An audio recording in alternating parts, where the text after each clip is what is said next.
La lumière bleue de mon téléphone illuminait mon visage dans l'obscurité. Il était 3 heures du matin à Publa. Mes yeux brûlaient de fatigue. Mon cœur battait vite dans ma poitrine.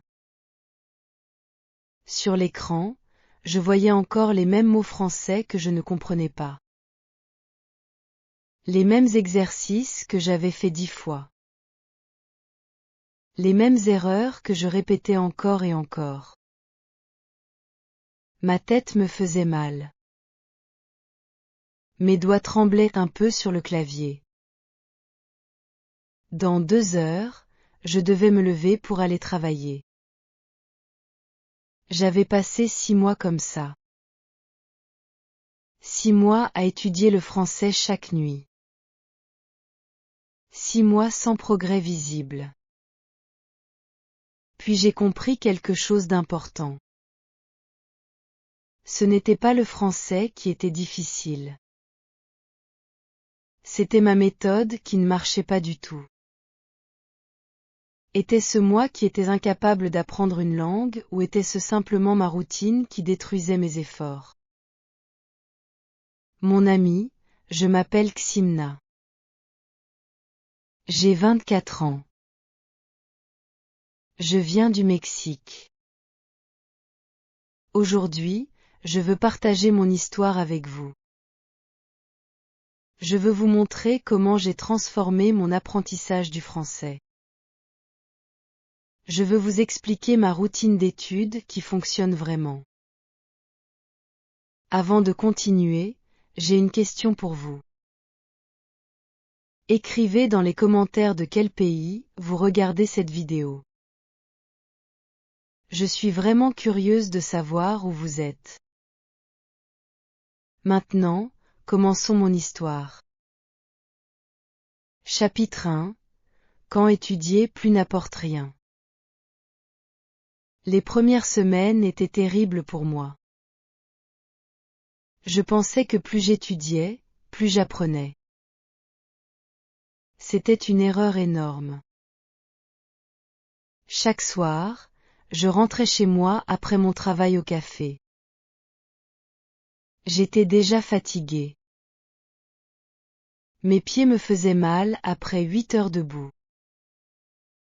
Mais j'ouvrais immédiatement mon ordinateur portable. Je commençais mes leçons de français. Je faisais des exercices de grammaire pendant 3 heures. Parfois 4 heures. Parfois même 5 heures sans pause. Je buvais beaucoup de café noir.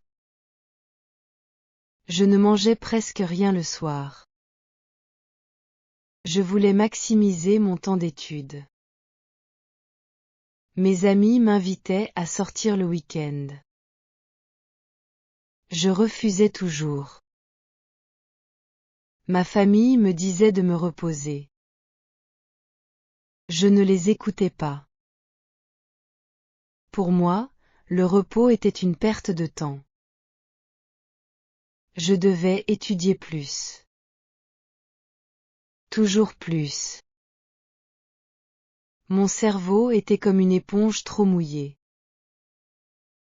Il ne pouvait plus absorber d'informations. Mais je ne le comprenais pas encore. Le résultat était catastrophique pour mon apprentissage.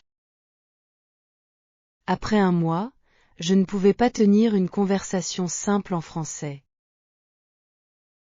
Je connaissais beaucoup de règles de grammaire. Je pouvais réciter les conjugaisons des verbes.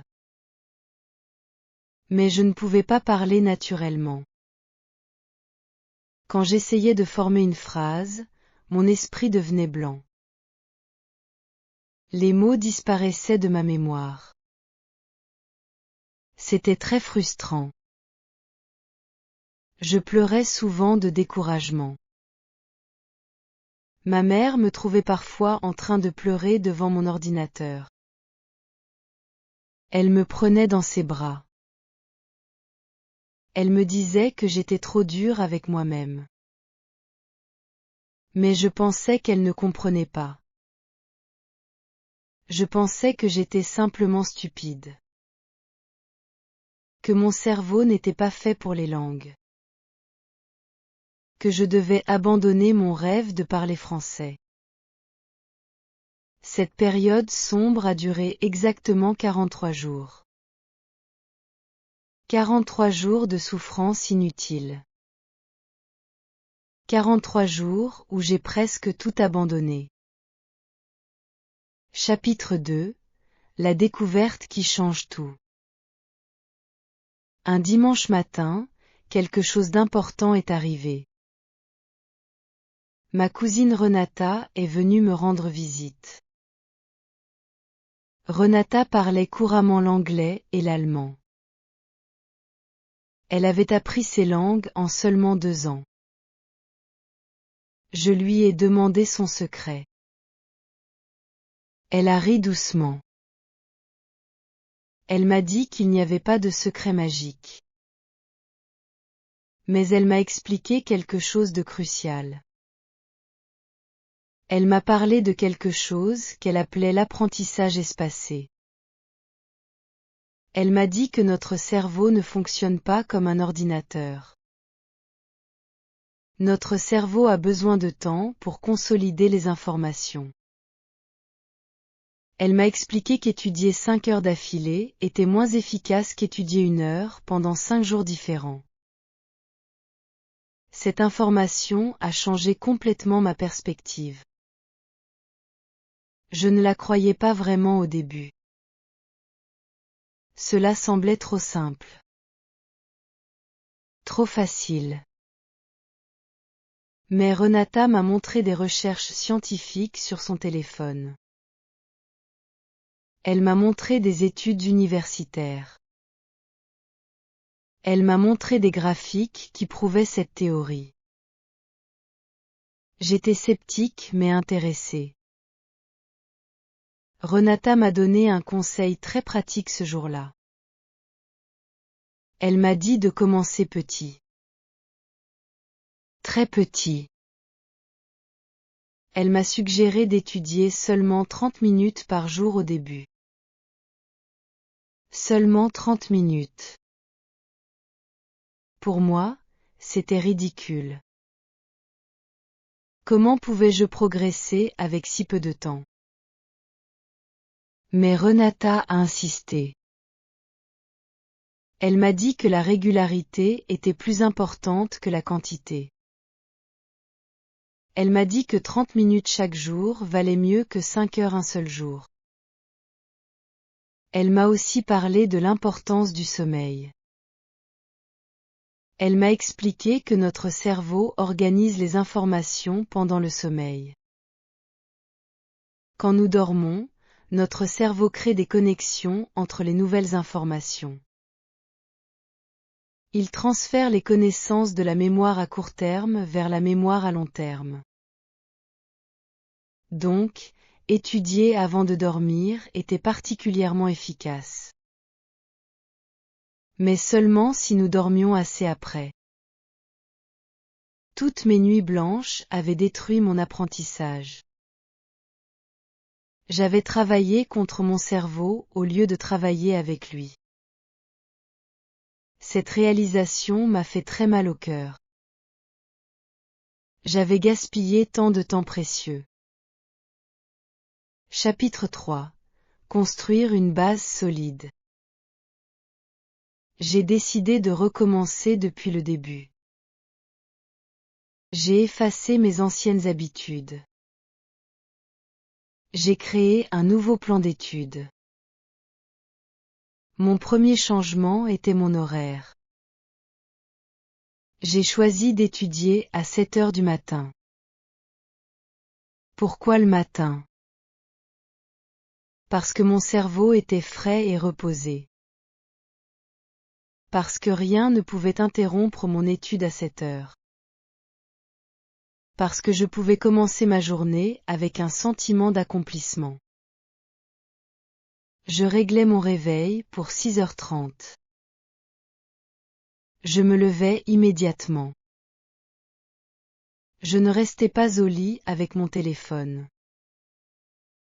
Je buvais un grand verre d'eau. Je préparais un petit déjeuner simple mais nutritif. Des œufs, des fruits, du pain complet. Je mangeais lentement. Je ne regardais pas mon téléphone pendant le petit déjeuner. Ensuite, je m'asseyais à ma petite table près de la fenêtre. Cette table était maintenant mon espace d'étude sacrée. J'y mettais seulement les choses nécessaires pour étudier le français. Mon cahier. Mon stylo. Mon ordinateur portable. Une bouteille d'eau. Rien d'autre. Pas de téléphone. Pas de distraction. Ma nouvelle routine commençait par une règle stricte. Exactement 30 minutes d'étude. Pas plus. J'utilisais un chronomètre sur mon ordinateur. Quand le chronomètre sonnait, je m'arrêtais immédiatement. Même si j'étais au milieu d'un exercice. Même si je voulais continuer. Cette discipline était difficile au début. Très difficile. Mais c'était essentiel. Pourquoi ? Parce que je devais entraîner mon cerveau à rester concentré pendant 30 minutes complètes. Pendant ces 30 minutes, je ne faisais qu'étudier le français. Je ne regardais pas mon téléphone. Je ne pensais pas au travail. Je ne pensais pas à mes problèmes. Seulement le français.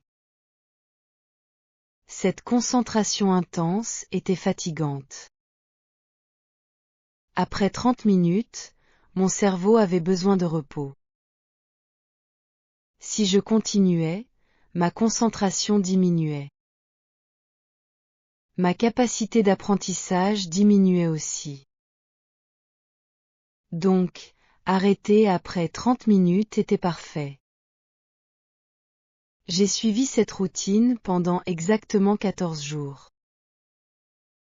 14 jours sans exception. Même le week-end. Même quand j'étais fatiguée. Cette constance a créé une habitude forte dans mon cerveau. Chapitre 4. Pourquoi mes premiers exercices étaient inutiles. J'ai réalisé que je choisissais mal mes exercices. Avant, je faisais beaucoup d'exercices de grammaire. Je remplissais des pages et des pages de conjugaison. Je mémorisais des listes de vocabulaire. Mais je ne pouvais toujours pas communiquer en français. Pourquoi ? Parce que la langue n'est pas seulement de la grammaire. La langue est vivante. La langue est communication. Je devais changer ma méthode complètement. J'ai commencé à utiliser une approche différente. Une approche que Renata appelait l'apprentissage par contexte. Au lieu de mémoriser des mots isolés, je mémorisais des phrases complètes. Par exemple, au lieu de mémoriser seulement le mot pomme, je mémorisais la phrase « Je mange une pomme rouge chaque matin ». Cette phrase me donnait beaucoup plus d'informations. Elle me montrait comment utiliser le mot dans un contexte réel. Elle me montrait la structure de la phrase. Elle me donnait aussi d'autres mots utiles comme rouge et matin. Ma nouvelle méthode utilisait des phrases que je pouvais vraiment utiliser. Des phrases pratiques pour ma vie quotidienne. Je ne mémorisais pas des phrases académiques ou littéraires. Je mémorisais des phrases simples et concrètes. Des phrases comme je vais au travail en bus. Des phrases comme j'aime boire du café le matin. Des phrases comme je dois acheter du pain aujourd'hui. Ces phrases étaient directement applicables à ma vie. Je pouvais les utiliser immédiatement. Chaque matin, je choisissais 5 nouvelles phrases. Seulement 5. Pas plus. Je les écrivais dans mon cahier avec un stylo bleu. J'utilisais un stylo bleu parce que cette couleur m'aidait à me concentrer. Je lisais chaque phrase à voix haute 3 fois. Je faisais attention à la prononciation. Je faisais attention à l'intonation. Je faisais attention au rythme. Ensuite, je fermais mon cahier. J'essayais de répéter les 5 phrases de mémoire. Si je ne pouvais pas me souvenir d'une phrase, je rouvrais mon cahier. Je la lisais encore 3 fois. Je réessayais. Chapitre 5. Quand la répétition devient votre ennemi. Après 3 semaines, j'ai rencontré un nouveau problème. Je connaissais maintenant environ 105 phrases en français. Mais je commençais à les oublier. Les phrases que j'avais apprises la première semaine devenaient floues dans ma mémoire. C'était très décourageant. J'avais peur de perdre tout mon progrès. Renata m'avait prévenu de ce problème. Elle m'avait parlé de la courbe de l'oubli. C'est un concept découvert par un psychologue allemand nommé Hermann Ebbingo en 1885. Cette courbe montre comment nous oublions les informations avec le temps. Selon cette théorie, nous oublions environ 50% de nouvelles informations après seulement un jour. Après une semaine, nous oublions environ 70%. C'est terrible. Mais il y a une solution. La solution est la répétition espacée. Nous devons réviser l'information juste avant de l'oublier. Cette révision renforce la mémoire.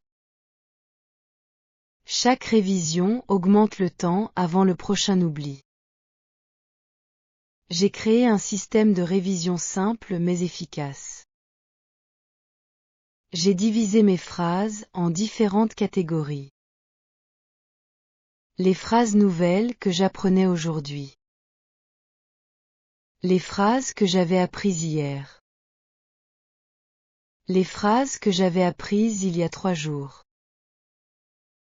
Les phrases que j'avais apprises il y a une semaine. Les phrases que j'avais apprises il y a 2 semaines. Les phrases que j'avais apprises il y a 1 mois. Chaque catégorie avait un temps de révision spécifique. Mes 30 minutes d'étude du matin étaient maintenant structurées ainsi. 5 minutes pour réviser les phrases d'hier. 3 minutes pour réviser les phrases d'il y a 3 jours. 5 minutes pour réviser les phrases d'il y a une semaine. 2 minutes pour réviser les phrases d'il y a 2 semaines. 5 minutes pour apprendre 5 nouvelles phrases. 10 minutes pour pratiquer ces nouvelles phrases. Cette organisation précise utilisait exactement 30 minutes. Rien n'était laissé au hasard. Chaque minute avait un but spécifique. Cette structure m'a beaucoup aidé.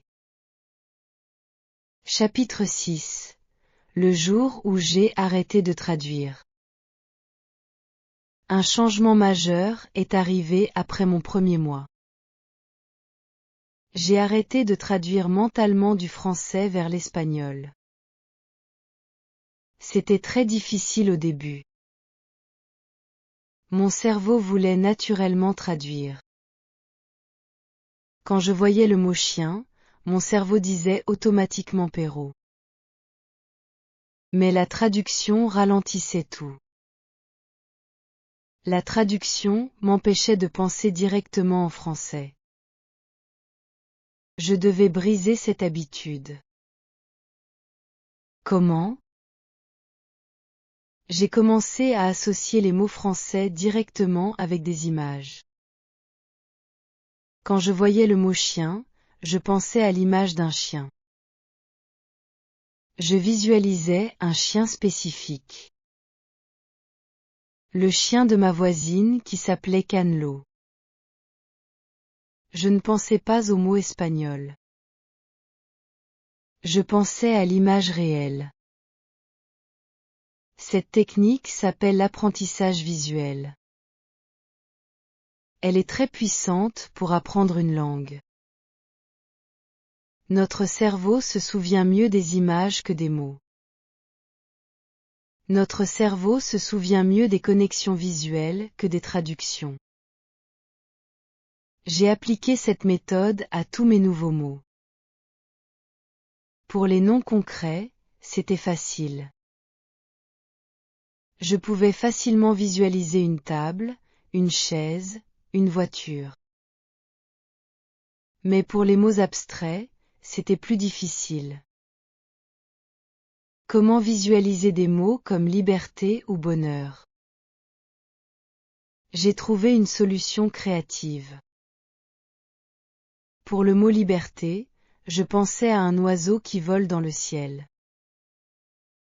Pour le mot bonheur, je pensais au visage souriant de ma mère. Pour le mot tristesse, je pensais à la pluie qui tombe. Ces associations personnelles étaient très efficaces. Elles créaient des connexions émotionnelles fortes. Elles rendaient les mots inoubliables. Après 2 mois d'utilisation de cette technique, quelque chose d'incroyable s'est produit. J'ai commencé à rêver en français. Mes rêves étaient simples. Les phrases étaient basiques. Mais c'était du français. Mon subconscient commençait à intégrer la langue. C'était un signe de progrès réel. Mon cerveau ne considérait plus le français comme une liste de mots à mémoriser. Il considérait le français comme un outil de communication.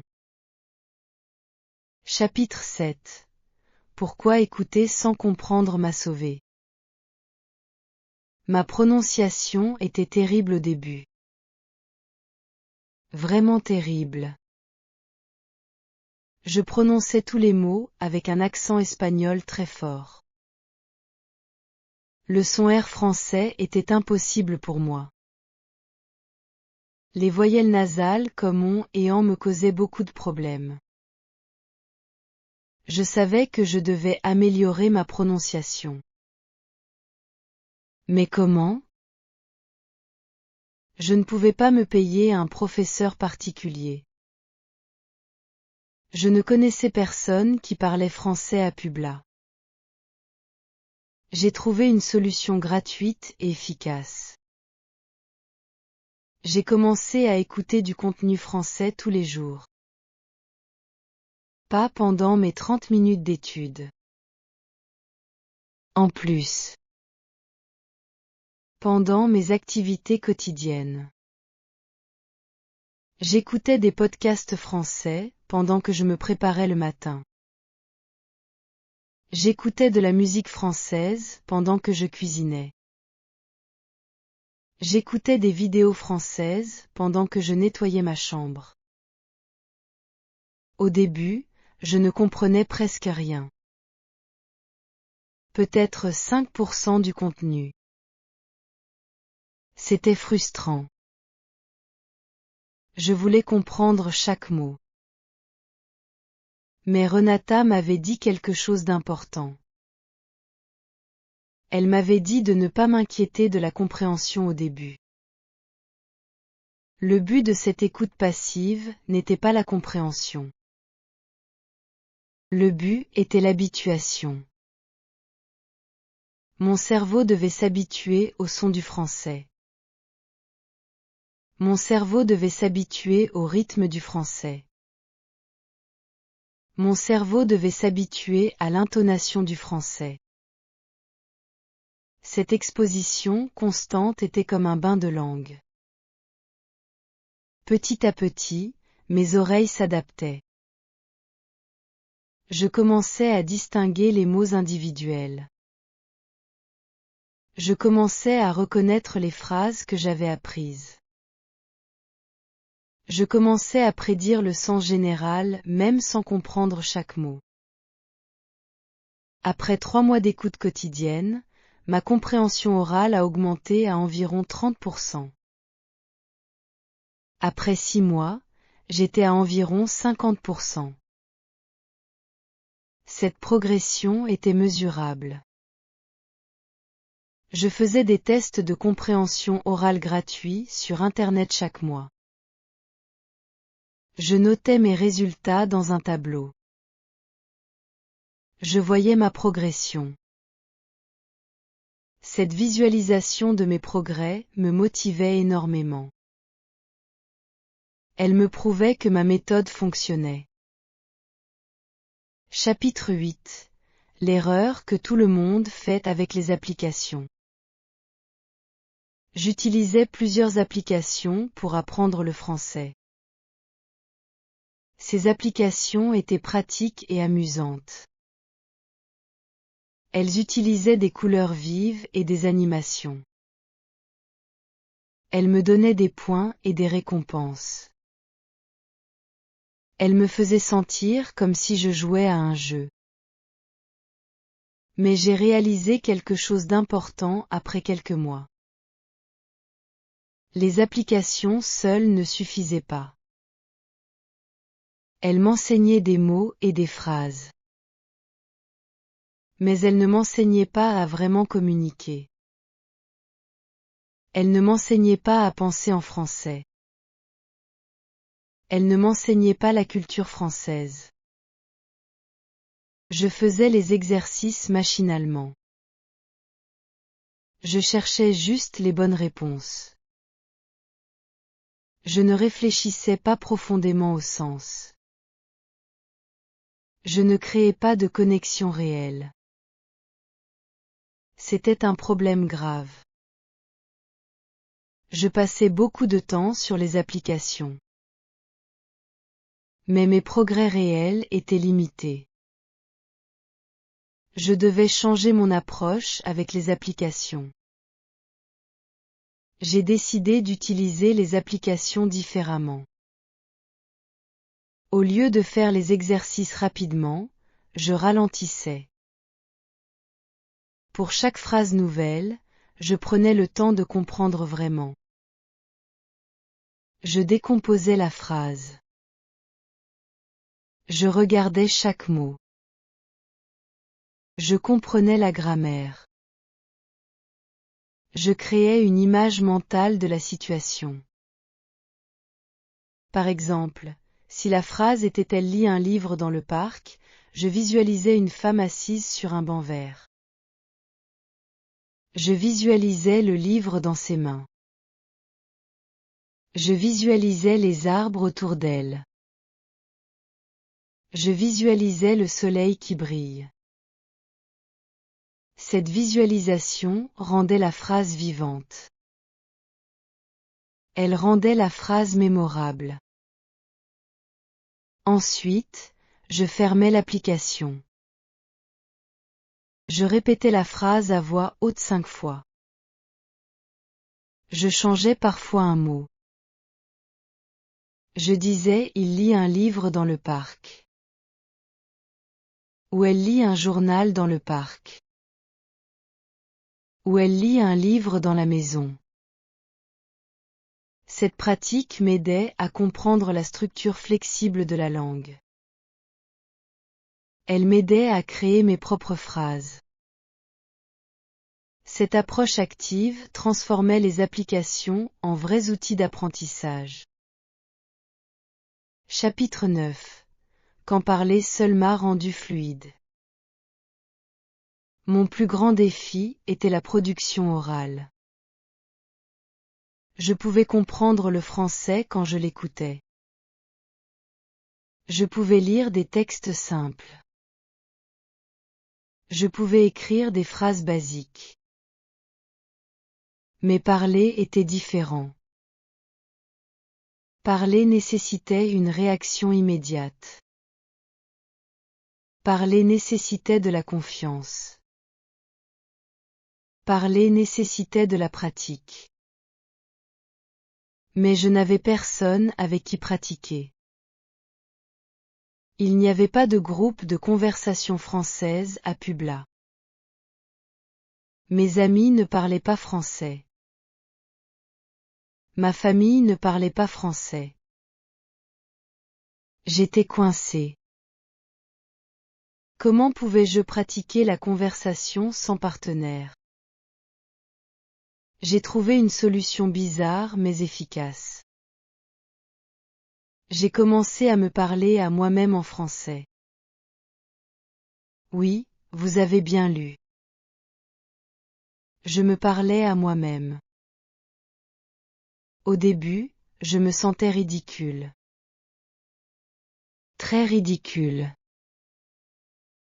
J'avais peur que ma famille me trouve folle. Donc, je pratiquais seulement quand j'étais seule dans ma chambre. Je fermais la porte. Je mettais de la musique douce. Ensuite, je commençais à parler.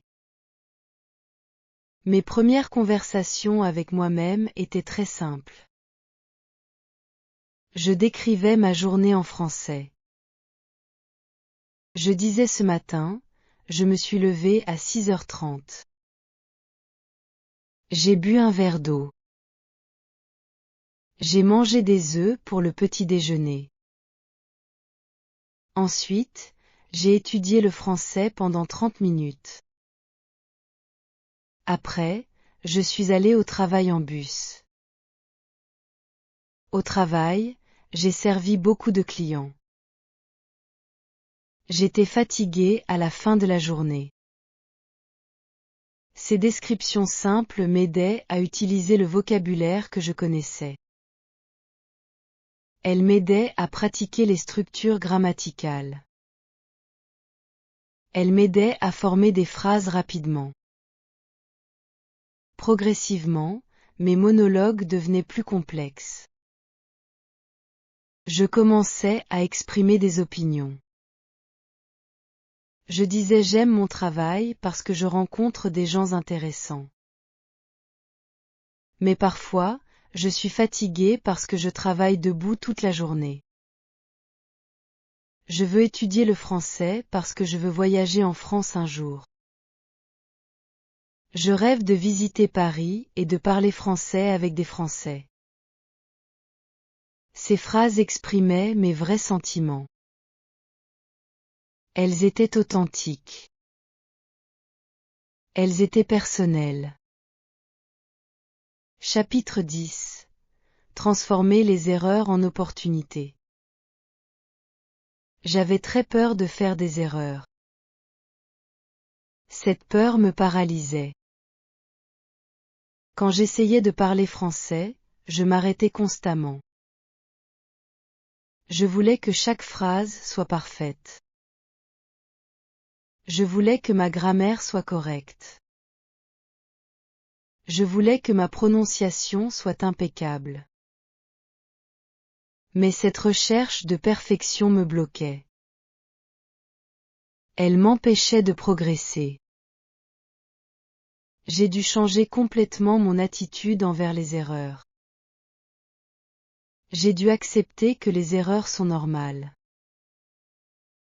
Les erreurs sont nécessaires. Les erreurs sont même bénéfiques pour l'apprentissage. Chaque erreur m'enseignait quelque chose. Chaque erreur me montrait ce que je ne comprenais pas encore. Chaque erreur était une opportunité de m'améliorer. J'ai commencé à garder un journal de mes erreurs. C'était un cahier séparé de mon cahier d'études principales. Dans ce journal, j'écrivais toutes les erreurs que je remarquais. Par exemple, si je disais je suis allé au marché au lieu de je suis allé au marché, j'écrivais cette erreur dans mon journal. À côté de chaque erreur, j'écrivais la correction. J'écrivais aussi pourquoi c'était une erreur. Pour l'exemple précédent, j'écrivais je suis une femme, donc je dois utiliser aller avec un E final. Cette explication m'aidait à comprendre la règle. Elle m'aidait à ne pas répéter la même erreur. Chaque week-end, je passais 15 minutes à réviser mon journal d'erreurs. Je lisais toutes les erreurs de la semaine. Je lisais toutes les corrections. Cette révision renforçait mon apprentissage. Elle transformait mes erreurs en connaissances solides.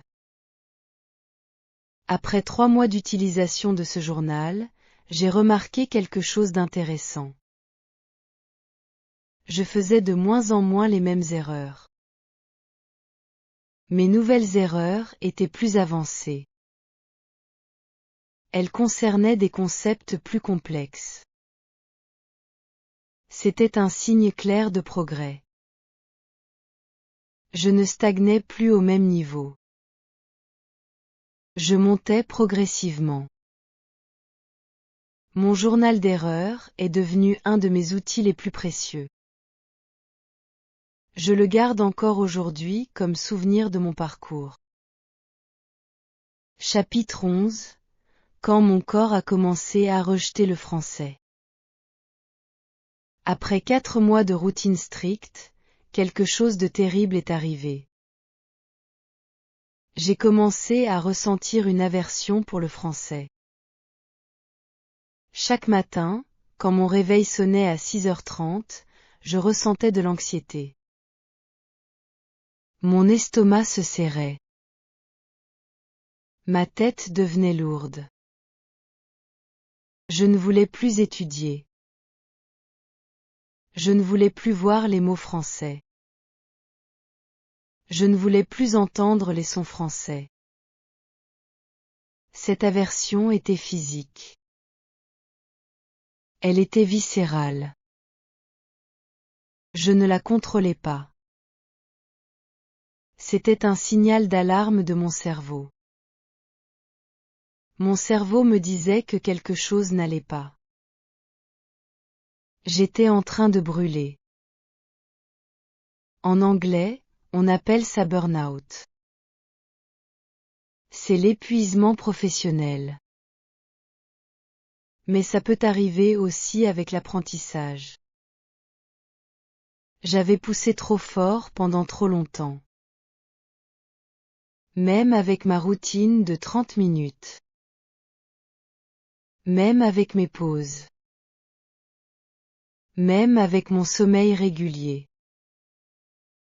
Quelque chose manquait encore. Je manquais de plaisir. Je manquais de joie. Je manquais de variété. J'ai pris une décision difficile mais nécessaire. J'ai arrêté ma routine pendant une semaine complète. 7 jours sans étudier le français. 7 jours sans application. 7 jours sans révision. Cette pause me faisait très peur. J'avais peur de perdre mes progrès. J'avais peur d'oublier tout ce que j'avais appris. J'avais peur de ne jamais recommencer. Mais j'ai écouté mon corps. Pendant cette semaine, j'ai fait des choses que j'aimais. J'ai passé du temps avec ma famille. J'ai regardé des films mexicains. J'ai lu des livres en espagnol. J'ai cuisiné mes plats préférés. J'ai dormi beaucoup.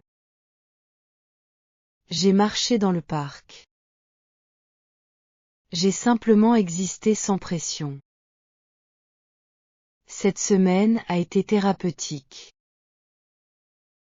Elle m'a permis de recharger mes batteries mentales. Elle m'a permis de retrouver mon équilibre. À la fin de la semaine, quelque chose d'inattendu s'est produit.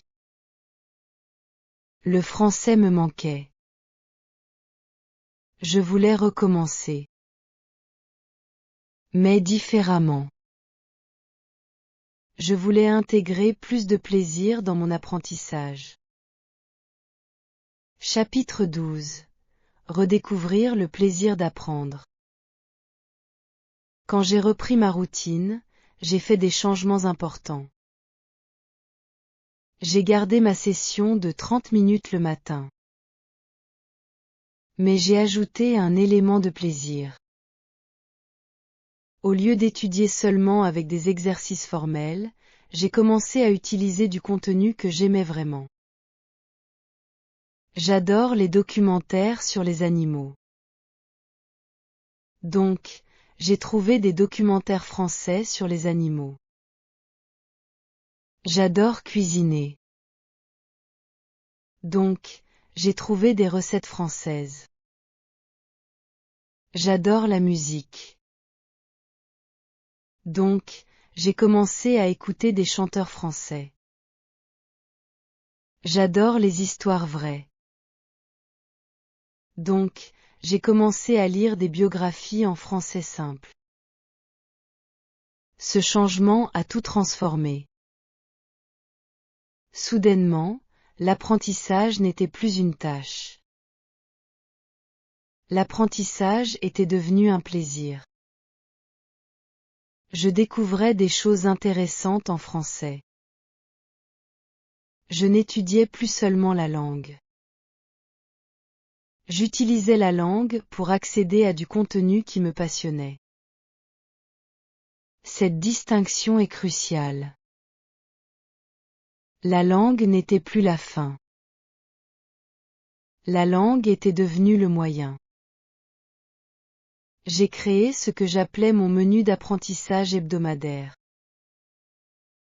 Chaque dimanche soir, je planifiais mes activités pour la semaine suivante. Lundi, je regardais un documentaire français de 15 minutes sur les océans. Mardi, je lisais une recette française et j'essayais de la comprendre complètement. Mercredi, j'écoutais 3 chansons françaises et je cherchais les paroles. Jeudi, je lisais un chapitre d'une biographie en français facile. Vendredi, je regardais une vidéo de voyage en France. Samedi, je pratiquais ma conversation avec moi-même sur ce que j'avais appris pendant la semaine. Dimanche était mon jour de repos complet. Cette variété gardait mon intérêt élevé. Chaque jour apportait quelque chose de nouveau. Chaque jour me motivait différemment. Je ne m'ennuyais jamais. Ma routine de 30 minutes le matin restait structurée et disciplinée. Mais mes autres interactions avec le français étaient ludiques et spontanées. Cet équilibre était parfait pour moi. Chapitre 13. Mesurer les progrès sans devenir obsédé. Je suis devenu obsédé par la mesure de mes progrès. Je voulais voir des chiffres. Je voulais voir des graphiques. Je voulais avoir des preuves concrètes de mon amélioration. Donc, j'ai créé un système de suivi détaillé. Chaque semaine, je notais plusieurs indicateurs. Combien de nouvelles phrases j'avais apprises? Combien de minutes j'avais passé à écouter du français? Combien de minutes j'avais passé à parler français? Quel était mon pourcentage de compréhension dans les tests en ligne? Combien de mots je pouvais écrire en 5 minutes? Ce système me donnait des données précises. Mais il avait un effet secondaire dangereux. Je devenais anxieuse quand les chiffres ne montaient pas assez vite. Je me sentais mal quand j'avais une semaine moins productive. Je comparais chaque semaine avec la semaine précédente. Cette comparaison constante créait du stress inutile. L'apprentissage d'une langue n'est pas linéaire. Il y a des plateaux. Il y a des périodes où nous progressons rapidement. Il y a des périodes où nous semblons stagner. Ces périodes de stagnation sont normales. Elles sont même nécessaires. J'ai modifié mon système de mesure pour le rendre plus sain. Au lieu de mesurer mes progrès chaque semaine, je mesurais chaque mois. Au lieu de me concentrer sur les chiffres, je me concentrais sur les compétences. Chaque mois, je me posais des questions qualitatives. Est-ce que je peux comprendre des conversations simples mieux qu'avant? Est-ce que je peux exprimer mes idées plus facilement qu'avant? Est-ce que je me sens plus à l'aise avec le français qu'avant? Ces questions étaient subjectives. Mais elles étaient importantes. Elles capturaient l'essence de mon progrès. Les chiffres ne racontent pas toute l'histoire. Les sentiments et les expériences sont aussi importants. J'ai aussi commencé à enregistrer ma voix une fois par mois. Je parlais français pendant 5 minutes sur un sujet simple. Par exemple, ma routine quotidienne ou mes loisirs préférés.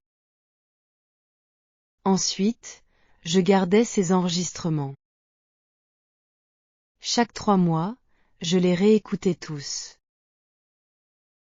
Je pouvais entendre clairement mon amélioration. Ma prononciation s'améliorait. Ma fluidité augmentait. Mon vocabulaire s'enrichissait. Ces enregistrements étaient des preuves tangibles de mon progrès. Chapitre 14. Surmonter le plateau des 6 mois. Le 6e mois a été le plus difficile de tous. J'avais atteint ce qu'on appelle un plateau d'apprentissage. Je ne progressais plus aussi rapidement qu'avant. Les premiers mois, chaque semaine apportait des améliorations visibles. Je découvrais de nouvelles structures. Je comprenais de nouveaux concepts. Je pouvais faire des choses que je ne pouvais pas faire avant. Mais maintenant, tout semblait stable. Je ne voyais plus de progrès évidents.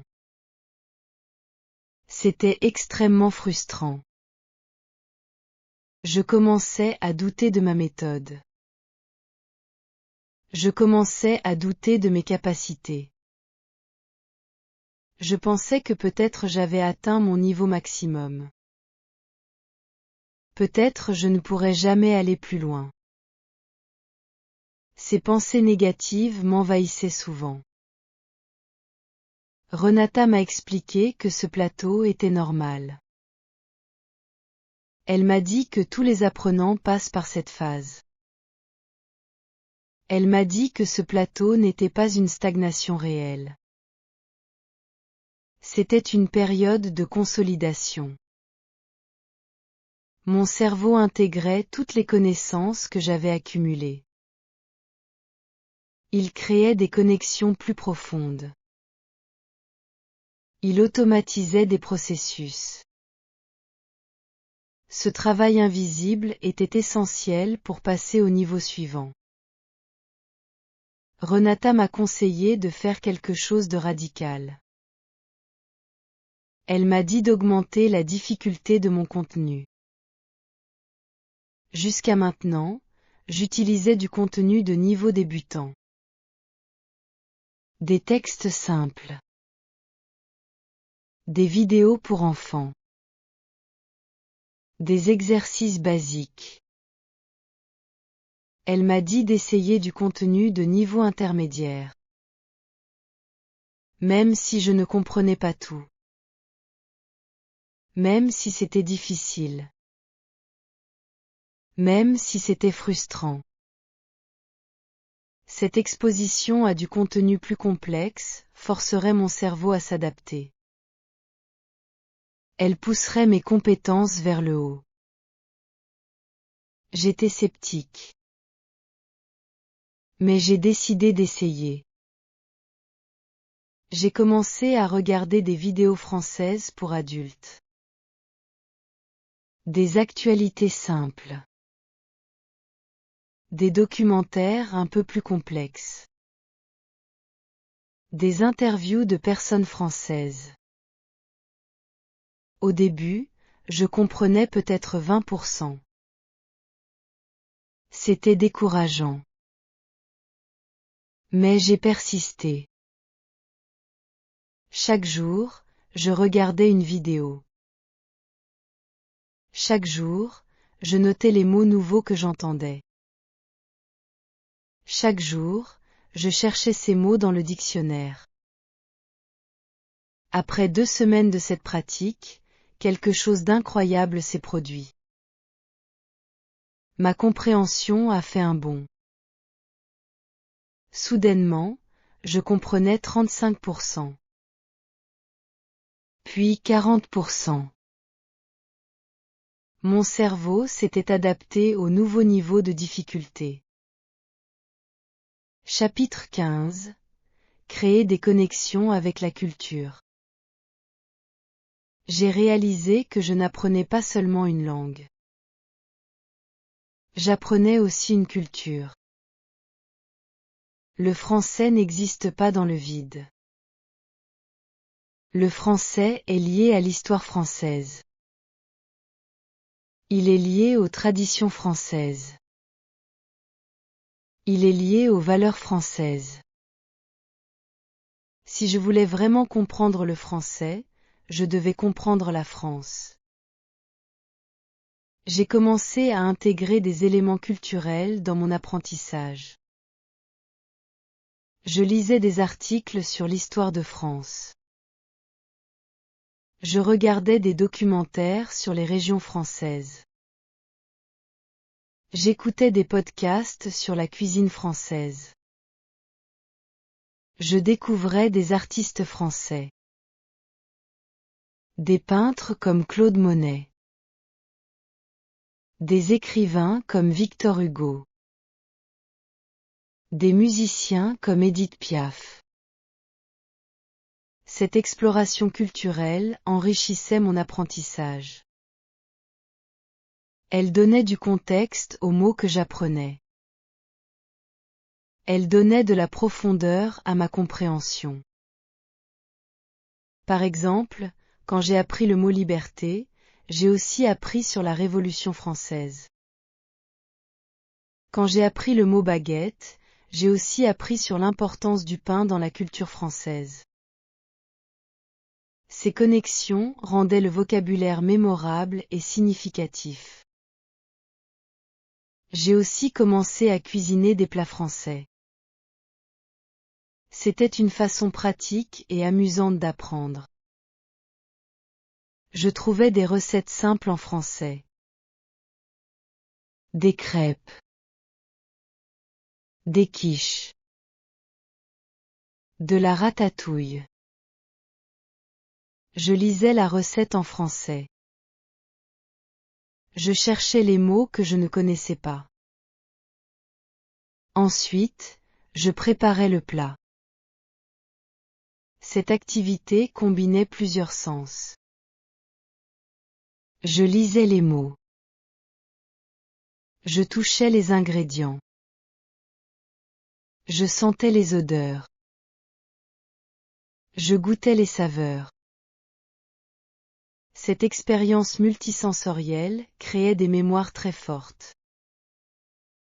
Chaque fois que je mangeais une crêpe, je me souvenais des mots français que j'avais appris.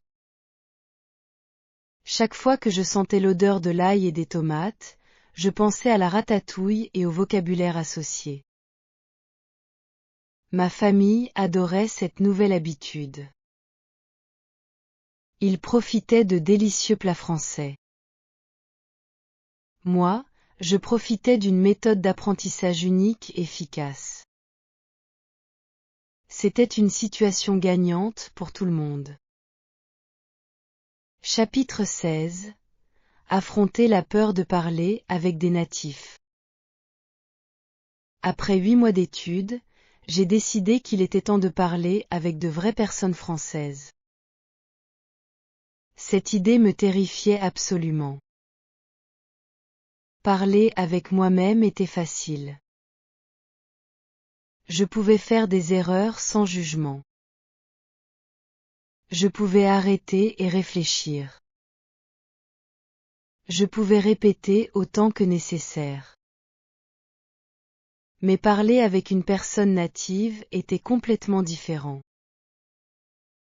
Cette personne entendrait mon accent terrible. Cette personne remarquerait mes erreurs de grammaire. Cette personne pourrait ne pas me comprendre. Ces pensées me paralysaient. Mais je savais que je devais surmonter cette peur. Je devais sortir de ma zone de confort. Sinon, je resterais toujours au même niveau. J'ai trouvé une plateforme en ligne pour les échanges linguistiques. C'était un site web où les gens se rencontraient pour pratiquer des langues.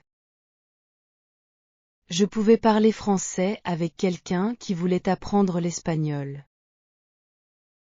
C'était gratuit. C'était pratique. Mais c'était toujours terrifiant pour moi. Mon premier appel vidéo a été un désastre complet. J'étais tellement nerveuse que mes mains tremblaient. Mon cœur battait très fort. Ma bouche était sèche. Quand la personne française a commencé à parler, je ne comprenais presque rien. Elle parlait trop vite pour moi. Elle utilisait des mots que je ne connaissais pas. Quand c'était mon tour de parler, je bloquais complètement. Tous les mots que je connaissais ont disparu de ma tête. Je ne pouvais former aucune phrase. J'ai dit désolé, je dois partir. J'ai fermé l'application. J'ai pleuré de frustration. Je me sentais stupide. Je me sentais honteuse. Je voulais abandonner complètement. Mais après quelques heures, j'ai analysé la situation rationnellement. Ce n'était que ma première tentative. Personne n'est parfait la première fois. J'avais besoin de plus de pratique. J'avais besoin de développer ma confiance. La prochaine fois serait meilleure. J'ai décidé de réessayer le lendemain. cette fois, j'étais mieux préparée mentalement. J'avais accepté que je ferais des erreurs. J'avais accepté que je ne serais pas parfaite. Chapitre 17.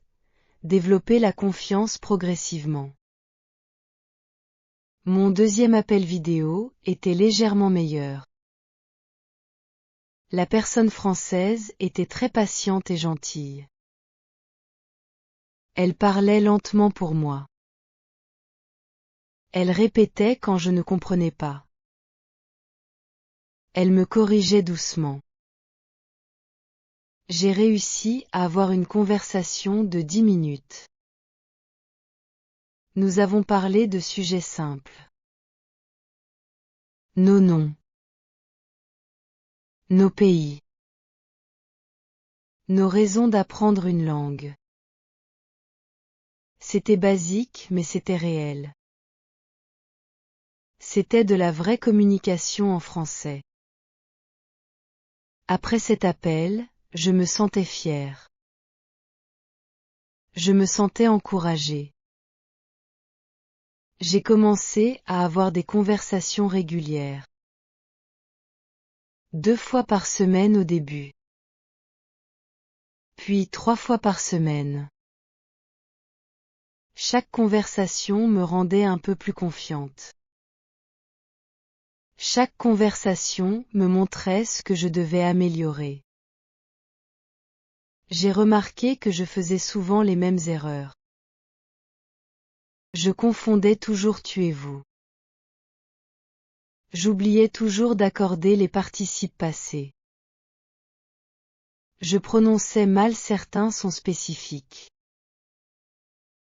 Mais maintenant, je pouvais identifier ces erreurs. Je pouvais travailler dessus spécifiquement. J'ai créé une liste de phrases utiles pour les conversations. Des phrases pour demander de répéter. Pouvez-vous répéter, s'il vous plaît? Des phrases pour demander une explication. Que signifie ce mot? Des phrases pour gagner du temps. Laissez-moi réfléchir un moment. Des phrases pour exprimer que je ne comprenais pas. Je ne comprends pas cette phrase. Ces phrases étaient comme des bouées de sauvetage. Quand je me sentais perdue dans une conversation, je les utilisais. Elles me donnaient du temps pour réfléchir. Elles gardaient la conversation active. Elles montraient à mon partenaire que j'étais engagée. Avec le temps, j'ai développé ma propre voix en français. Je ne parlais plus comme un robot qui récite des phrases. Je parlais plus naturellement. J'ajoutais des expressions personnelles. J'utilisais des mots de remplissage comme eux et alors. Je développais mon propre style. Ce style n'était pas parfait. Il était mélangé avec mon identité mexicaine. Mais il était authentique. Il était moi. Chapitre 18. Ma routine finale après 1 an. Mon ami, nous arrivons maintenant à la fin de mon histoire. Après 1 an d'apprentissage avec ma routine améliorée, ma vie a complètement changé. Je peux maintenant avoir des conversations réelles en français. Je peux comprendre des films français avec des sous-titres. Je peux lire des livres simples en français. Je peux écrire des textes courts mais corrects. Je ne suis pas parfaite. Je fais encore beaucoup d'erreurs. Mon accent est toujours présent. Mais je peux communiquer. C'était mon objectif principal. Laissez-moi vous décrire ma routine finale. Celle que j'utilise maintenant tous les jours. Je me réveille à 6h30 chaque matin. Je bois un grand verre d'eau. Je prépare mon petit déjeuner. Je mange lentement sans distraction. À 7h, je commence ma session d'étude de 30 minutes. Je révise d'abord mes phrases anciennes avec le système de répétition espacée. Puis j'apprends 3 nouvelles phrases. Seulement 3 maintenant au lieu de 5. Pourquoi? Parce que mes phrases sont plus complexes maintenant. Elles nécessitent plus de temps pour être maîtrisées. Pendant ma journée, j'écoute du contenu français de façon passive. Des podcasts dans le bus. De la musique au travail. Des vidéos pendant le déjeuner.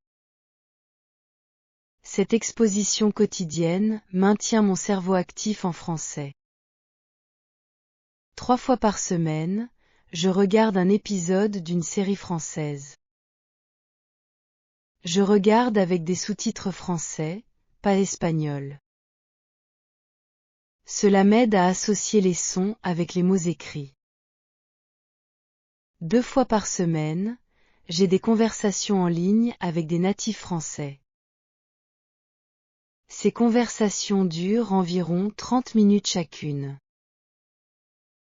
Le week-end, je fais quelque chose de créatif en français. J'écris dans mon journal. Je cuisine une recette française. Je lis un chapitre d'un livre. Cette activité créative garde mon apprentissage ludique et engageant. Chaque dimanche soir, je révise mon journal d'erreurs de la semaine. Je lis mes erreurs. Je comprends mes corrections. Je planifie mes activités pour la semaine suivante. Cette routine n'est pas rigide. Elle est flexible. Certaines semaines, je fais plus. Certaines semaines, je fais moins. L'important est la constance générale, pas la perfection quotidienne. Le voyage continue pour moi. Je n'ai pas atteint la fin. Il n'y a pas vraiment de fin dans l'apprentissage d'une langue. Il y a toujours plus à apprendre. Toujours plus à améliorer. Toujours plus à découvrir. Mais maintenant, j'ai les outils pour continuer. J'ai une méthode qui fonctionne pour moi.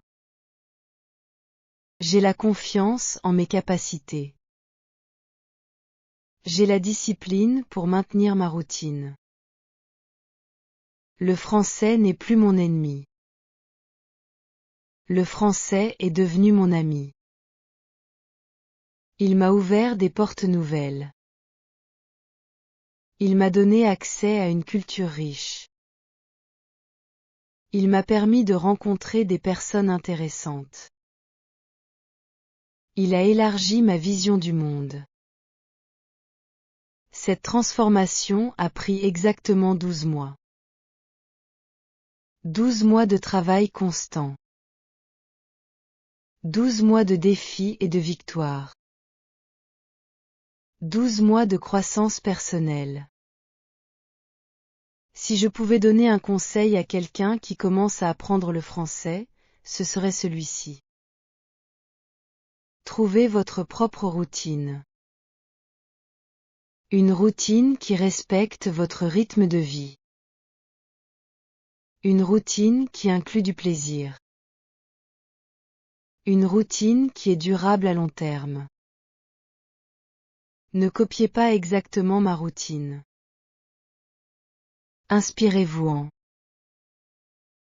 Adaptez-la à vos besoins spécifiques. Expérimentez.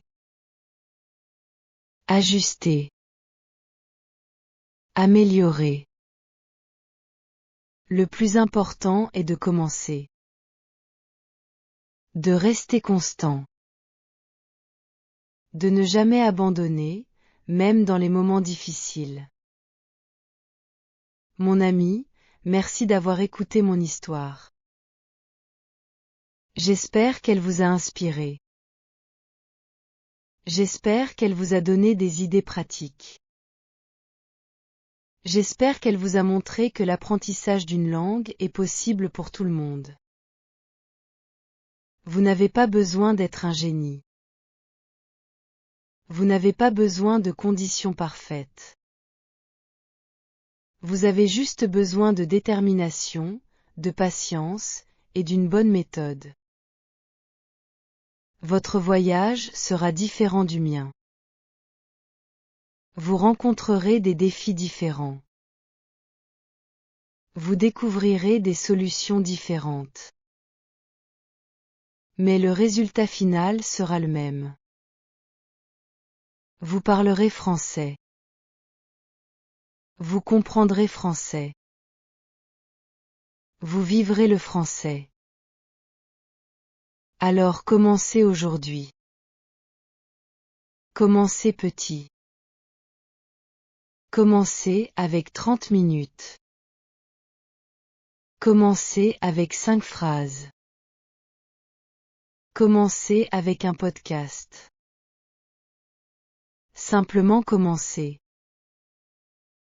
Dans un an, vous regarderez en arrière. Vous serez étonné de vos progrès. Vous serez fier de votre persévérance. Vous serez reconnaissant d'avoir commencé. Bonne chance dans votre aventure française. Je crois en vous. Vous pouvez le faire. À bientôt, mon ami.